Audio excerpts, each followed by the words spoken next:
तो हम सबसे पहले यहाँ पर बेसिक जो डिफरेंस होता है इलेक्ट्रोस्टैटिक और इलेक्ट्रोडायनामिक्स, तो हम यहाँ पर सबसे पहले ये बात करेंगे कि इलेक्ट्रोडायनामिक्स में हम क्या पढ़ेंगे और इलेक्ट्रोस्टैटिक में क्या पढ़ेंगे। ओके, चलिए स्टार्ट करते हैं।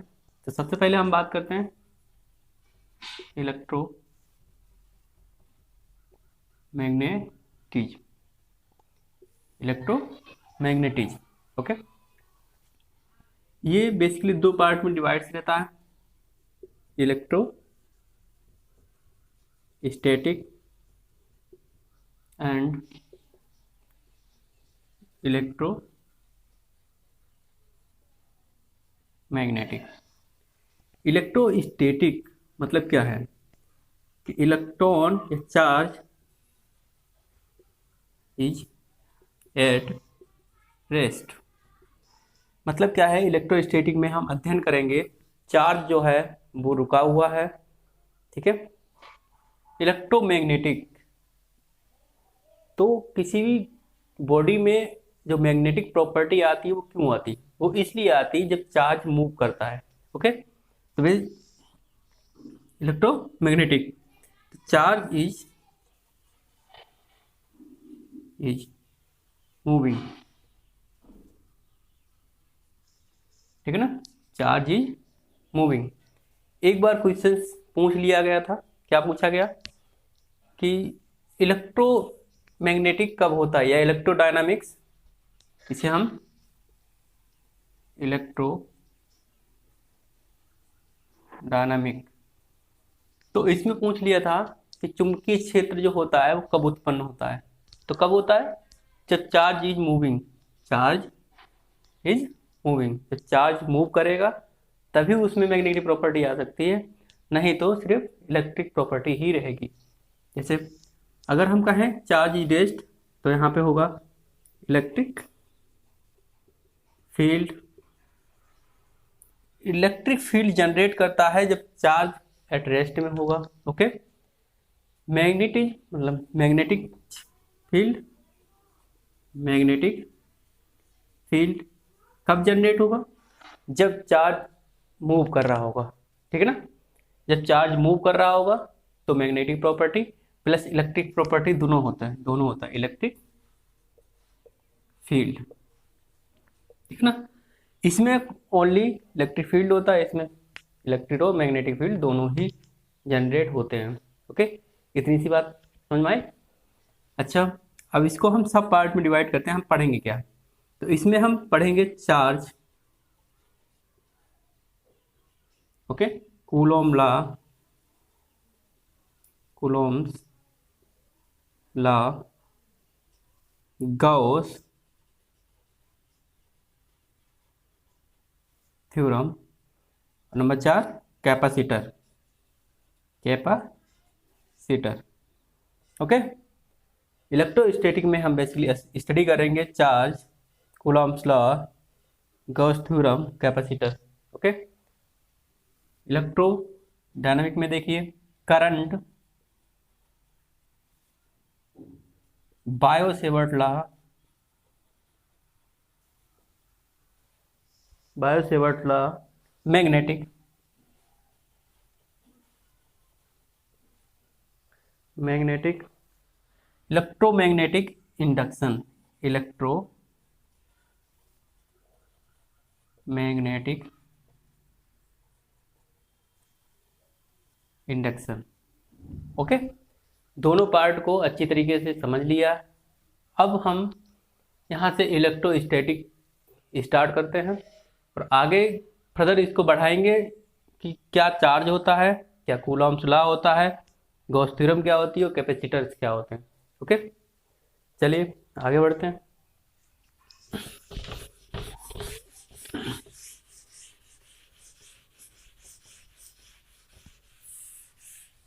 देखिए इलेक्ट्रोस्टैटिक, इलेक्ट्रोस्टैटिक, ठीक है ना। हम सबसे पहले यहाँ पर चार्ज के बारे में बात करेंगे। चार्ज कितने प्रकार के होते हैं, 2 प्रकार के होते हैं, सभी जानते हैं चार्ज 2 प्रकार का होता है। कैसे प्रोड्यूस होता है, अलग अलग कहानियां हैं, उसके बारे में हम ना जाते हुए बस इतना सा पढ़ेंगे कि चार्ज होता क्या है, उसकी प्रॉपर्टीज क्या रहती हैं, उससे रिलेटेड क्या क्या होगा। ठीक है। चार्ज कितने, आवेश दो प्रकार के होते हैं। ओके। नंबर एक, धनात्मक मतलब पॉजिटिव चार्ज। नंबर दो, ऋणात्मक निगेटिव चार्ज। Negative charge. ठीक है। तो सबसे पहले आता है कि बेसिक प्रॉपर्टी। अब बेसिक जो सबसे छोटा फंडामेंटल पार्टिकल्स होगा किसी भी न्यूक्लियस के अंदर, या चार्ज रहेगा किसी भी बॉडी के अंदर, वो क्या होगा। तो जैसे एक हमारे पास न्यूक्लियस है, किसी का भी न्यूक्लियस ले सकते हैं, न्यूट्रॉन और प्रोटॉन। इसके चारों ओर क्या करेंगे, इलेक्ट्रॉन मूव करेंगे। तो ये क्या करेगा, न्यूट्रॉन प्रोटॉन में क्या कौन सा फोर्स लगता है, न्यूक्लियर फोर्स। Nuclear force. और इलेक्ट्रॉन क्या करेंगे, मूव करेंगे। इलेक्ट्रॉन मूव करते हैं किसके, न्यूक्लियस के चारों ओर। ठीक है ना। ये वेरी स्ट्रॉन्ग फोर्स रहता है, वेरी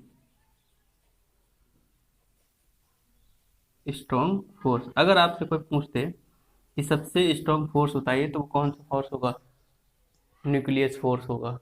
ठीक है ना। Nuclear force is a very strong force, जो शॉर्ट रेंज होता है, जो 10⁻⁻15 मीटर ही रहता है।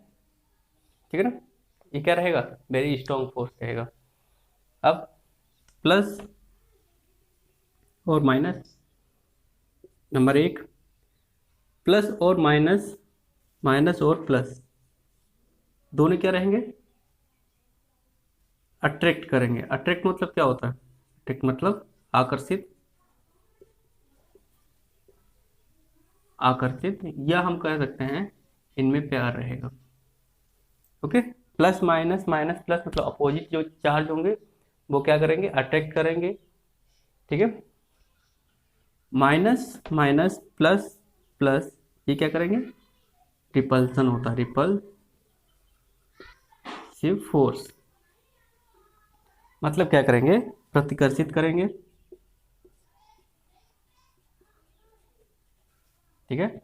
मतलब क्या है, ये आपस में बहुत बड़े दुश्मन है, कभी भी एक दूसरे को देखना नहीं चाहते। ओके। इतनी बात समझ में आई। ठीक है। आगे बात करते हैं। तो जो हमारा सबसे पहला छोटा सा पार्टिकल होता है वो क्या है, यहाँ पर इलेक्ट्रॉन ही रहता है। ठीक है। चलिए, तो इलेक्ट्रॉन होता क्या है उसके बारे में यहाँ बात कर लेते हैं। इलेक्ट्रॉन ये सबसे छोटा पार्टिकल, मतलब सबसे छोटा पार्टिकल है वो। और देखो, चार्ज, ठीक है ना। Electron, one electron equal to 1.6 into 10⁻19 coulomb. ठीक है ना। और इसका मास जो होता है वो कितना होता है, मास ऑफ इलेक्ट्रॉन कितना, 9.1 इंटू 10⁻31 kg। ओके। अब कभी कभी क्वेश्चन ये पूछ, ये चार्ज है, इलेक्ट्रॉन है, इलेक्ट्रॉन क्यों लिया हमने, क्योंकि ये सबसे छोटा पार्टिकल है, इसका मास यही होता है, और हमेशा आवेश को हम इसी से ही रिप्रेजेंट करते हैं, प्रोटॉन और न्यूट्रॉन को। इलेक्ट्रॉन वो प्रोटॉन और इलेक्ट्रॉन को। तो प्रोटॉन क्या है, प्रोटॉन पॉजिटिव है, प्रोटॉन पॉजिटिव रहता है। तो यहाँ से क्या आएगा, तो यहाँ से प्रोटॉन रहता है वो, उसका 1 इक्वल टू 1.6 इंटू 10⁻19 कूलम। ठीक है। इतना समझ में आया। अब कभी ये मत सोच लेना कि इसका एंटी पार्टिकल अगर पूछे था इलेक्ट्रॉन का एंटी पार्टिकल बताइए, तो इलेक्ट्रॉन का एंटी पार्टिकल होता है पॉजिट्रॉन। इलेक्ट्रॉन का एंटी पार्टिकल, एंटी पार्टिकल वो पॉजिट्रॉन रहेगा, पॉजिट्रॉन। इलेक्ट्रॉन आगे जब पढ़ाया जाएगा उसमें हम पूरा डिफाइन करेंगे कैसे है ये, लेकिन अभी के लिए बस इतना है कि इलेक्ट्रॉन का एंटी पार्टिकल क्या रहता है, पॉजिट्रॉन रहता है। ओके, आगे चलते हैं। तो चार्ज लीजिए, अब चार्ज की प्रॉपर्टीज के बारे में जान लेते हैं, क्या है चार्ज की प्रॉपर्टी। तो charge, property of charge, properties of charge क्या है। Property of number 1, charge is A quantized, charge is quantized, quantized मतलब क्या है, क्वांटाइज का मतलब होता है 1 electron, 2 electron, 3 electron, 4 electron, 5 electron, मतलब इनकी एक वैल्यू, स्पेसिफिक वैल्यू होगी। ये नहीं है कि इसमें क्या कि हमने फ्रैक्शन में ले लिया कोई, जैसे सबसे पहले यूनिट हमने चार्ज की यूनिट ली थी इलेक्ट्रॉन, तो 1 इलेक्ट्रॉन हो सकता है, 2 इलेक्ट्रॉन हो सकता है, 3 इलेक्ट्रॉन हो सकता है, बट ये कभी ऐसा नहीं होगा कि कभी आपने कर दिया एक आधा इलेक्ट्रॉन, आधा इलेक्ट्रॉन नहीं हो सकता। क्वांटाइज का मतलब होता है 1 इलेक्ट्रॉन, 2 इलेक्ट्रॉन, 3 इलेक्ट्रॉन।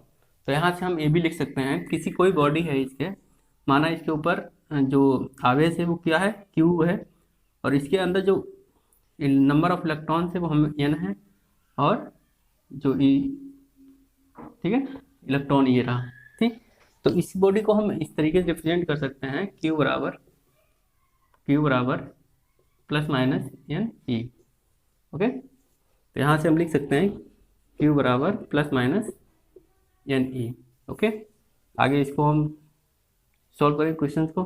नंबर दो है charge is transferable, charge is transferable, ठीक। चार्ज क्या है, एक बॉडी से दूसरे बॉडी में ट्रांसफर किया जा सकता है। ओके, जैसे एक बॉडी थी उस पे इलेक्ट्रॉन ज़्यादा थे, दूसरी बॉडी है इलेक्ट्रॉन कम थे, तो क्या होगा, एक पे दूसरे चला जाएगा। जब हम किसी चीज़ को रब करते हैं तो क्या होगा, एक बॉडी का चार्ज दूसरी बॉडी में इंटर कर जाता है, या दूसरी बॉडी का चार्ज पहले जो बॉडी में इंटर कर जाता है, ट्रांसफर हो जाता है, तभी तो हमें हॉट महसूस होता है। ओके, चलिए, charge is associated with mass, ये भी लिख लो। Number 3, charge is associated with mass. अगर किसी बॉडी में मास नहीं है, मतलब मास मतलब द्रव्यमान नहीं है, तो वो उसमें चार्ज हो ही नहीं सकता। अब एक बात तो सिंपल सी है कि अगर कोई इसके अंदर मास नहीं है तो इसके अंदर चार्ज कहाँ से आ जाएगा, कभी नहीं, पॉसिबल ही नहीं है। ठीक है, तो charge is associated with mass. Okay, charge is a, number 4 लिख लो, charge is a scalar quantity. Charge क्या है, charge is a scalar quantity, मतलब क्या है, इसमें आवेश का मात्रा तो दी रहती है, कोई मैग्नीट्यूड दिया रहता है, लेकिन डायरेक्शन नहीं दी रहती है, तो डायरेक्शन होती नहीं उसमें, तो क्या रहेगा, charge is a scalar quantity. Okay, इतना बात समझ में आए? ठीक है, अगला बात कर लेते हैं। अगला क्या है, charge is a conserve quantity. ये तो आपने पढ़ा होगा कि चार्ज क्या, जैसे एनर्जी कंजर्वेशन होता है वैसे ही चार्ज कंजर्वेशन रहता है। ठीक है, नंबर 5 लिख लो, charge is a conservative property, charge is conserve quantity, charge is a conserved quantity. Okay, कैसी क्वांटिटी है ये, charge is a conserve quantity, मतलब क्या है, इसका मतलब है कि ये कभी ना तो प्रोड्यूस की जा सकती है, ना ही फिनिश की जा सकती है।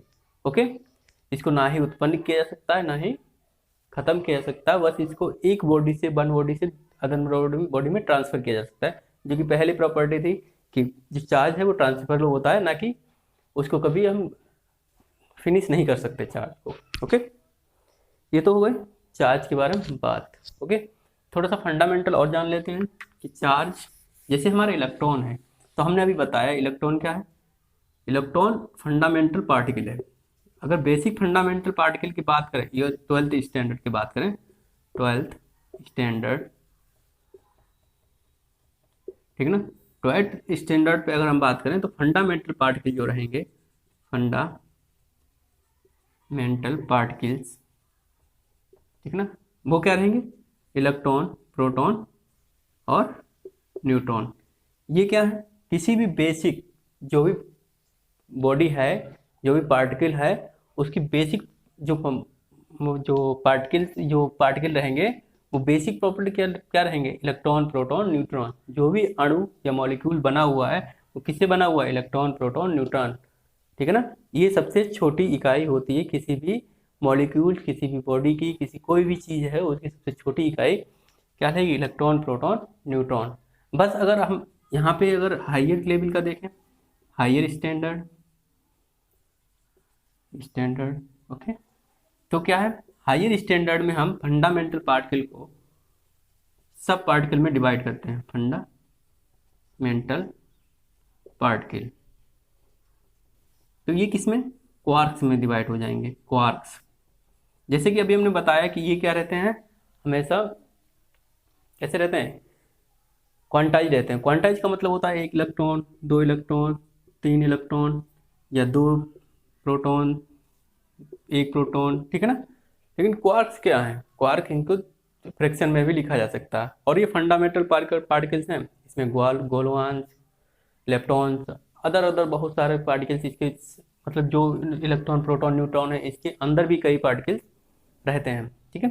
तो क्वार्क्स, हम तो इसको हम इलेक्ट्रॉन E/3 लिख सकते हैं, E/2 भी आ सकता है, 2E/3 हो सकता है, ऐसे बहुत से सारे, मतलब इसको सब डिवाइड किया जा सकता है। तो अगर अगर आपके एग्जाम में क्वेश्चन आता है कि बताइए फंडामेंटल पार्टिकल्स क्या है, तो ऑप्शन आप टिक कैसे करेंगे। ऑप्शन आप सबसे पहले देखेंगे कि अगर क्वार्क्स वाला ऑप्शन नहीं है, लेप्टॉन्स, ग्लूऑन्स, क्वार्क्स नहीं है, तब आप इसको टिक करेंगे। अन्यथा अगर ये वाला ऑप्शन आपके पास वहाँ पर दिया हुआ है तो सबसे पहले इसको टिक करेंगे, यही सही ऑप्शन होगा। अगर ये नहीं दिया है तो आप इसको तो टिक कर सकते हैं। फंडामेंटल पार्टिकल में मूल कण, इनको क्या कहते हैं, मूल कण, मूल कण, ठीक है, इतना समझ में आया। अब देखिए इलेक्ट्रॉन, इलेक्ट्रॉन का अगर एंटी पार्टिकल कभी पूछा, इलेक्ट्रॉन का एंटी पार्टिकल, एंटी पार्टिकल, तो प्रोटॉन नहीं होगा, ये भी ध्यान रखना है, प्रोटॉन नहीं होगा। इलेक्ट्रॉन का एंटी पार्टिकल होता है positron, positron, okay. I hope आपको आज का लेक्चर अच्छा लगा होगा। आपको अगर इससे रिलेटेड कुछ भी क्वेरीज हैं, वो आप एक टेलीग्राम ग्रुप है, bright career, bright career 2.0, okay, इसे ज्वाइन कर सकते हैं। इस पे आपकी सारी क्वेरीज को सॉल्व किया जाएगा। और कोई भी रिलेटेड अगर कोई क्वेश्चन है कमेंट में भी ले सकते हो, ओके। चलिए, अगर आपको ये लेक्चर अच्छा लगे तो लाइक और शेयर